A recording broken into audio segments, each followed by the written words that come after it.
Most people assume that building work on a home in the UK is charged at 20% VAT, and most of the time they are right, but there are specific circumstances where that drops to 5%, and in one case it drops to 0. If you are thinking about buying a home, stay tuned to the end of this video, because one of those circumstances involves a very particular type of property, and if you know about it before you buy, it could save you a serious amount of money. My name is Neil, and this is Real Life Architecture. I am an architect based in Edinburgh, and I have been designing, altering and extending private homes since 2009. I also offer online consultations to homeowners right across the UK, and it is through that work that I regularly come across these VAT situations. Before I go any further, I am an architect, not an accountant or tax advisor. Nothing in this video is financial advice.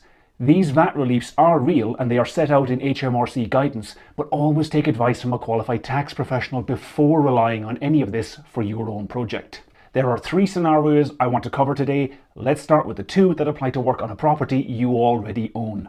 Converting a non-domestic building into a home. The first scenario applies if you are converting a commercial or industrial building into a home. Maybe you own a shop, an office, a barn, a former pub, and you want to convert it into a flat or a house. When you carry out that kind of conversion, the construction work can be charged at 5% VAT rather than 20%. I have done this type of project myself. A few years ago I converted this traditional Victorian shop in Edinburgh into a luxury flat.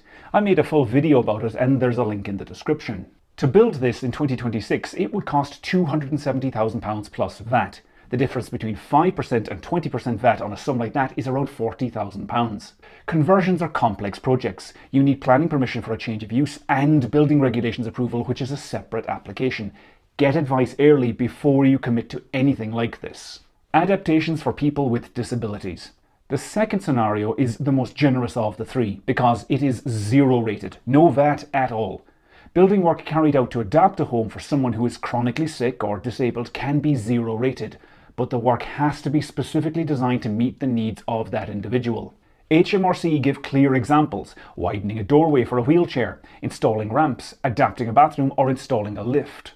The relief only covers the qualifying elements of the work, not an entire project. If you are doing a broader renovation at the same time, only the adaptation work is 0 rated. Everything else is charged at 20%. Your contractor needs a written declaration from the eligible person before they can apply the 0 rate. HMRC provide a template for this and it needs to be in place before work starts. I've done one project using this system for a client with a chronic debilitating medical condition. It took careful planning between the client, contractor and a tax specialist. Detailed accounts had to be kept and it added to the paperwork both the contractor and I had to deal with throughout the project. This increased my fee and the contractor's cost, but it was worth it for the client. Empty homes, the 2-year rule. These first 2 scenarios apply to work on a property you already own or are converting, but the third one is different. This one is specifically relevant if you are in the market to buy a home, and if the right kind of property comes up, what I'm about to tell you could change how you approach the whole purchase. I want to set the scene first.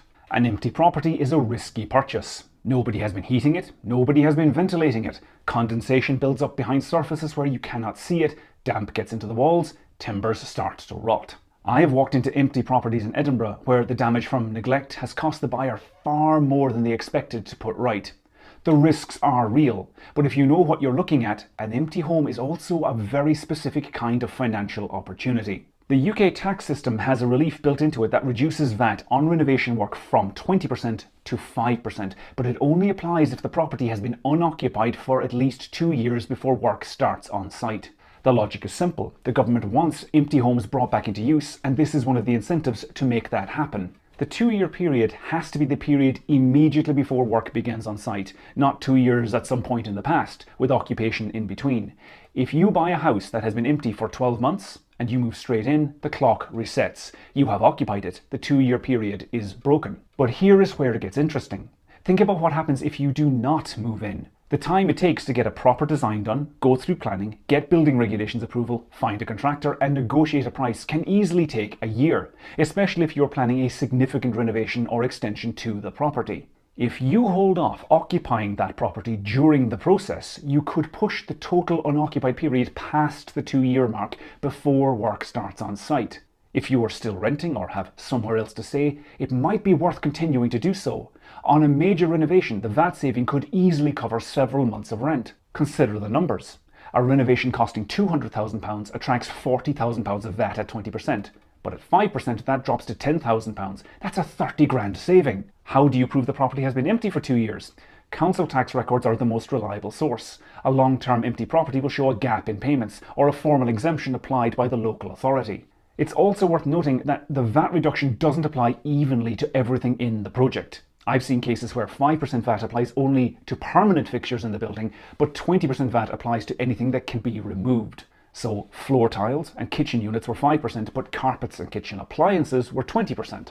This is a complex area of tax law and it requires expert advice. As I said at the outset, I'm just an architect, not an accountant. You should also keep in mind that the government can change these rules with no notice, and I have seen this happen. Back in 2012, I was renovating a listed building in Edinburgh. Now at that time, there was a reduced rate of VAT on renovations to listed buildings, but in the autumn statement that year, with no notice, the Chancellor, George Osborne, scrapped that scheme. My client was furious. Not only were they partway through construction and committed to the project, but his business had donated large sums of money to the Tory party.